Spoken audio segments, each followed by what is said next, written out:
E mo fo na fatalo fatu le fo e vai nga tatu fasalonga i ne fa fo anga tatu chino ye va pe fo ina tolo mai mo mai ya chino i fafo i lunga ia o penga sota inga le talamua.com fatalo fatu malo na val soifua ai o se fa po ponga ne tatu pokalame ma le official fa asu o le official fa ngoi no official quarantine ilano mtanga luenga o fatu anga mfenga faiba e fia fo i fai lo atu ia leo o ma fatasiai ia ma le tuma tai official si mia o le official o le fa asu le tuma tai ia Jackie Adams ma le pokalame la le tai nei o le afa pe ona silingi ai le tuma tai official nei po ani si o loa a o tau mafa o lo o fa pena ona fa saina o da awina tu inalo le tula fono tonu Australia mo sila fia e ese ia state o Australia ma ona tu la fono pe tai I Melbourne le vaia o le afa pe ona silingi mai tai official nei po ani o tau mafa a o ani o lo fa pe ona tapo la awina tu tonu Melbourne ia le afionga le mai tai official nei ia Jackie Adams e le I sau no Jackie malo fa talo fa tu Jackie le vanga tai Ja, malo soifua tu. Ja, malo foi ai ie o lo fa fonga mai tatu pokalame la so. Ja, mol fesili tu ja ole o ai inga lava I Australia. E kele lava ia la ko requirements po o mea whangai po pepa I no mana o mea mai I Australia a wafoi a wina tu o loia kau quarantine I Australia. Ja, mol sila fia foi il malo ole au fa fonga mai. O loa ia whaasa inga I Australia, e o loa ia kai peo isi o loa ia kai peo o laula au. Peo no ta ua I le ta pokalame ua mawai. E whaasa ona ave Australia pe whaapea o isi parts o le la au. O isi la au, ia kusa o loa kongwa ia mwhai ona ma ua lunga o le website Australia.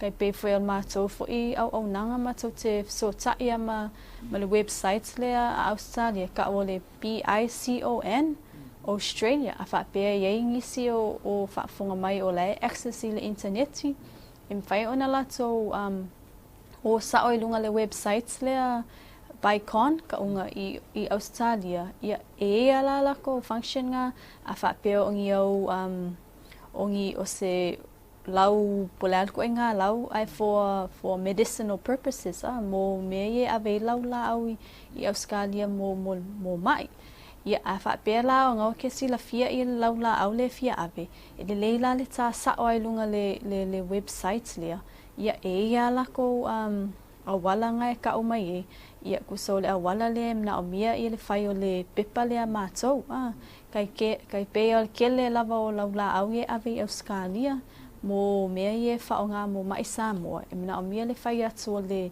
pepa a le quarantine ai ei whai alau la au e whaasa o na ave Australia so o tūlanga na e lei lava a lo o whafsota I mail office ngai le quarantine ia pe al sao ai lunga le website kongwa Australia inga ia maua kongwa ia ai ngai e mina o mea ia pepa ia pe mina o mea fo I le declare sao lunga o le pepa whamtalanga lo so banga la o a fia la ia le state nei o pone la luna o le website le pe le sa no si la fia la to io lo le a dato po ta fo ia be se fo pa ko e sa no ia mo fa fo a mal mai mo pone mo se la to mal ia a fa tai tu ia mo si la fia o ai inga ia mo o loia fe la wa I solo I New Zealand Australia ia po so se tu la langi usam e leise mato malo si anga I mea ia I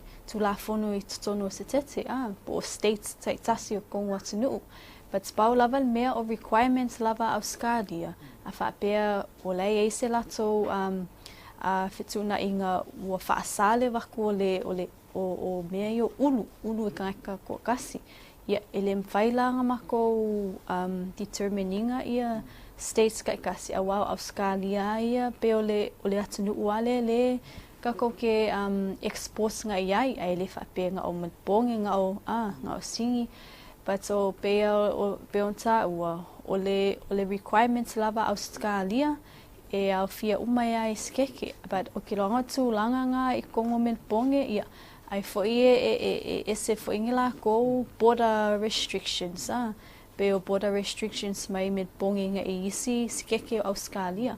But so mai ngai Samoa ngai Australia, ia o requirements lava o loo ku mai lalo le maloa Australia, ia fa pena foi anka ko mana o mia foi tātou ona ausia. Pea whaapela yengi o loa e awei Australia. Lolo minga ngā sa ngā lau whionga, e te tawana si pera me pone nā tau I lalo tu nā whono Australia le I lok māmlama e tu sa mlau saunga. Ia, sao lei. E nisi foi o stete tono Australia. O no whapea on I lalo langa nā tau tu nā whono. O no whapea on tau tari aina au I nā tau tau mawhane pe o tau chips o vision chips. E tira whia foi I o tō tero tātou tangata wao. Mala nai whafo I e pe o nai whaoso I o mala tau. Ai o mene pone lava ia leo lo tapu ai ia le vaenga o tau mawhapo o loa au I nātu tono Australia. E se whainga fwene ne e maua I nātu se swani ma le tātou ofisa. O na whaasu. Mo le au I nātu nai whaoso I o tā ua mo me pone. Ia, malo lava tu, ia, peona tā ua fwoi le pokalame ua mawai. O chips, so se toinga chips lava I Australia, chips ulu whae po le talo. Ia, o lai whaatanga I Australia, pia whaapea la ua leipo whalei, chips whae la ua umanga leipo ua ta ua I fwoi ia le, po le adkua ngā chips, ia o fwoi mea le whaile chips. O ngā o chips ai e le keleng whaakau I mā keki le kilia, e le o iei ma se leipo. O koe ngā chips lan ngai whaasa, kongo Australia.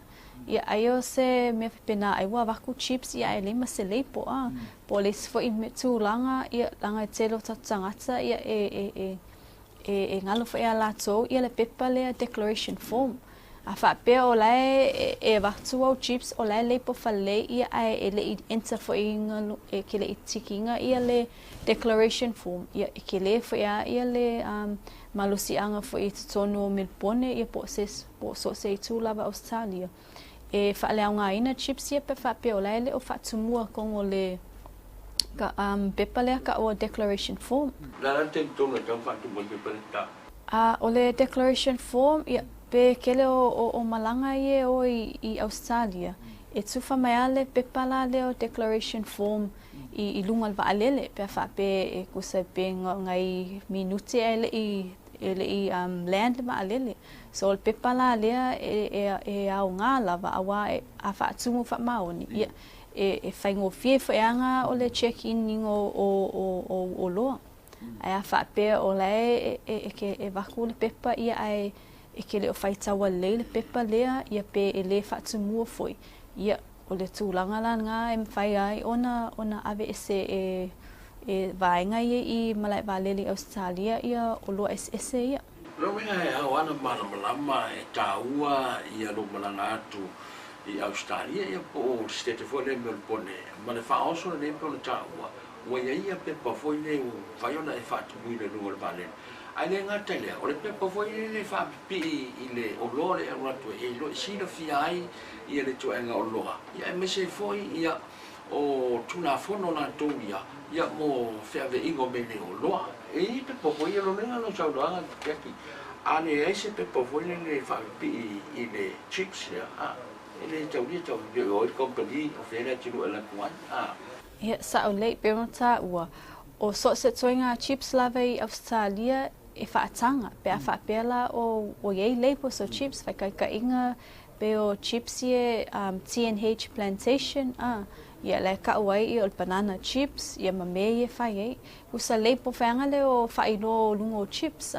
So a whaapea o lai ua malu pui pui chips koe o la ua iei leipo. Ia e whaatanga o na avi I Australia.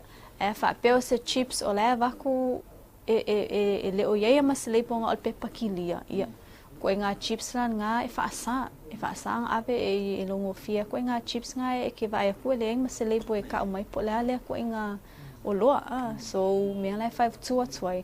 Ngā o chips lava I e whai leipos. Ia langa lau ua whaatanga le ulu, whaatanga le talo o le whai. Chips ngā o lau whaatanga I Australia. Ai mana tua e tatau lava ona iei ia leipos I lungo chips. a whape lengi lepus, po ngā o pepa kiria, ia wingala shua lava e whaaleo ngā ina ia oloa i e watu i Australia. Malo whaftai, o le si vaenga tāua ia pewho na tāua le vai so tawai, alo whape o na fia mau mai e se mala anga. Ia o ina tofu o na lampapa o e Melbourne. Ia e me se fo ia e se senga fo o ni so tu la fo na stete tono Australia. O na mafuanga ua tau di ai le unu le wha avena le whamachona ave whafu. Ai le tau dia le unu le tau te to sa sua vai fo ni sa ta wha oso mo ai. Ia me se lava i Melbourne. Ai se mo e se. Ia whaftaito o mo fasili, ia mo sila fia. Ole ai inga lava o le ulu vela i Australia. Ia wala fo iona whaatanga, ia o mekokia, o requirements la ia Australia. Usa kasi o lako requirements nga o vaenga e mawhai ona avele ulu, but mo le koe whaatau atu i Australia. E le mwhainga lako skaka ko akasi masanga ulu vela. Ia ole maunga lava o nge koe nga ole whaatanganga o le ulu mo commercial purposes. Awana ngai ele time in whaasai le ulu. Ia ai mo sila fia le ua whaatanga. Ai nga o commercial purposes. Ai ole ala fo ile ona filia ia le whamajo le vai tele awa fo aveina ato le ulu vela i Australia. Awa peo nga whaile matoa singa peo whamajo le ua ausia ia tūlanga whaimea requirements e mawhai ona lato aveile ulu as a commercial exporter. Kei peo kasi requirements ia o le eile o masingi whapito e whaavela le ulu po le industrial o ngā umu. O lo oie ia whaptalanga leo le vevela o le o ngā umu lai whaavela le ulu ia ma le taimi le whaapea ona whaavela le ulu. Ia o le tūlanga ia o lato whale ia o e kaunga iei whale se whale whapitoa e whaianga le exports lava le ulu. Ia malu pui, ia saunga le mu, ia soifua maloloina, ia whale lea. Ia whapena fo ia le packaging. Ia lato mawhai ona lato package whale leinga ia ulu vela. Ia awa fo i packaging o lo require mai Australia. So peo tūlanga ngā na o whamajo i le vai taimi nei o lae mawhai ona ave. Nanga peo lato le ua ausia uma ia requirements le mana o mia awa fo i le exports o le ulu vela i Australia. Aia na o commercial. Ia au tūlanga lea tau ave o le ulu e sangata toa tasi. Ia o lae lava e whai ia whetu una inga ma tala noanga le matanga luenga nei. Ia whapena fo ia le officer quarantine i Australia. Whapena fo i New Zealand. Ia awa fo ile koe te tala ina ato tato awala lea whe laua inga o ulu vela i New Zealand Australia. Ai peo tūlanga nā ia e whaamoe lava lunga o whaamaumaunga ia whapena fo ia suenga le tanga luenga nei. Ia whapena fo ia i nui Australia ia ma New Zealand. Anga teki pa va pe ko ma se ulu talu ne fa ma jo to me sa ka ulu avila ka swa mai e fa ka. Ia mo sila fiatu u pensa ua ia nga o fa ma jo o le avele ulu mai nei Samoa. Ave atu i Australia ko fa ka i Australia. But o tūlanga wheanga le ke mga oi avesa ulu mai fa ma jo ia e fa sa langa peo o le exports ia la wa lalo lava i le ingua le a fa ma jo. Ia e whaapeo sangata toa tasi ia e whaasa langa la ua iei fo ia ai inga i Australia e le o mawhai ona watu se ulu vela a sangata toa tasi. Lebe, o iei whape ia mai minuto to ta whatata nonga la am whai ta te ta ngai tasia ia se to e au kanu mai ia ta siria mo mua ia peo leo lo ia le siria mai Melbourne i o lo fo ia fa loa te la tu ulo mfen fa o fa atu ia po ni tama fo mfen fa o fa atu ia i Melbourne ia ina lo tu la fo ia mo afaftai tu ia mo sila fia o lo uma ia tai pe o new inu o popo ia o uma ona ave ese ia le o mga husk ia ko sole ano le popo ia ko Samoa o metau lima fala lii i tonga ia o afoi o loa fa pena e mna o mia le fai o le faasu o le pepa le ata o le phytosanitary certificate e avatu pe fa pe wa mai o na faile ngaluenga le matovaenga nei so e a fa pe le o ye pepa le ia e faingo fie lava ona fa le nga ina o loa ye pe fa pe nga ke sua ma o Australia a wao kuenga o loa o mai ye o le mana o mie Australia pepa la le pepa le faasu po le pepa le ka o le phytosanitary certificate in fai ona ave ia o loa ia ai e fa ia Malaysia certificate ka o le sanitary certificate ko so certificate la le e fai la le mo o lo fale nga o si mai manu se tu lo po langa ia isi tangata sa mo e mana o ave ia me le shawl fanga o le lau mei ai mo si la fia ia mantua lau mei pe o le asale ai ko sa mo ko o le kom fai ka ko pui so e ke lava ka ia la ko mana o ngai mana o ave ia le shawl pe o se me fale ku unga ku i se fala blave po se ia al fautuanga lava ko inga o lo pena ia le mato pa anga malvaenga le MNRE po le ofiso si o manga e mana o mia ia le lato fatangana e mana o mia se lato fatananga awafu ile aveino ko inga o loa ia a fa pe mai e mai le MNRE la ua mai lo pepa o fatanga e ona ave ia le o lo fa pe ia in fai ona fai atu lo le man mato pepa ia ona ave lo le Australia e la foi Australia pe al matangata le ia ala ua ia le pepa o tona o noa ia la lo tuna fono ale ofisa o le quarantine mo mi e pe mita mo la ina mai tonu na tino pe mita o loa mai atunu mau ia mo sila fia o loa uma mai Australia ia po ofea foi so se itu ala langi le mana mi pe mita al quarantine nei ia o loa ia mea o loa pe o mea ai tu aisa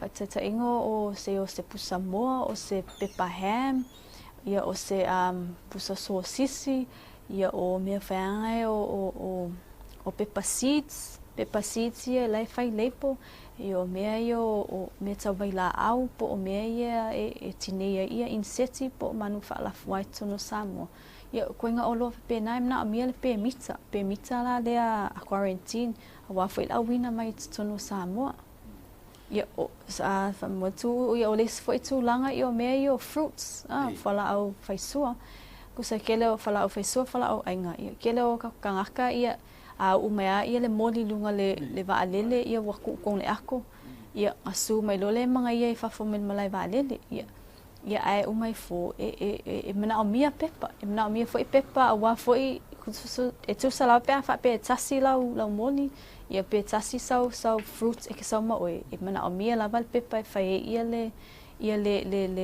fatino ngai e fatanga yo na mai e fa pe le sau pepa ia fa tuanga lava ia le tia i la pisile in malai valele ia o mana tu ala o isi vai no e fia ta o ta po klame e fu vai o tai au ia fa mai dia ia fa tu ia pa level mea ia ole a fa pe lava e te malanga tui Australia ia ai o lo ia ingi o lo e fa pena o fia ave ma oi Australia ia le lava le fisilingi mo mai mato ofisa ia awa fo ia tu langa mo mia pe po pepa ia po se famsalanga fo ia wa fo o lo ia ave Australia ia po lo fo ia a mai tono Samoa so o numero la telefone fai ona vidi mai ole lua o iva lua fa ia pe fafsota i mai ia le mato lunga le website e mato au penga fta e langi le mafai ona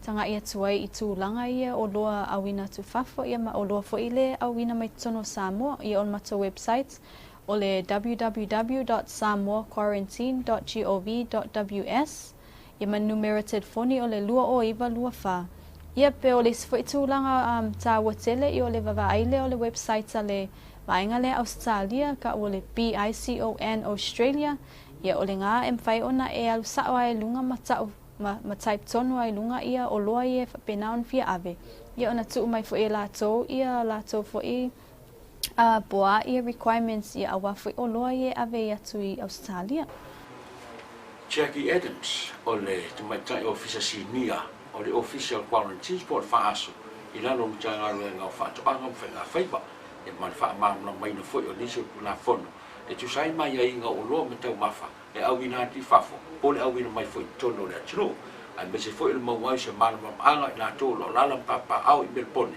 ina lo le tu la fono ai mo tin nei to tu chao mai se fa po po al ta tu po klam nei ya so la va nei vai aso a sau ia fa se fo ia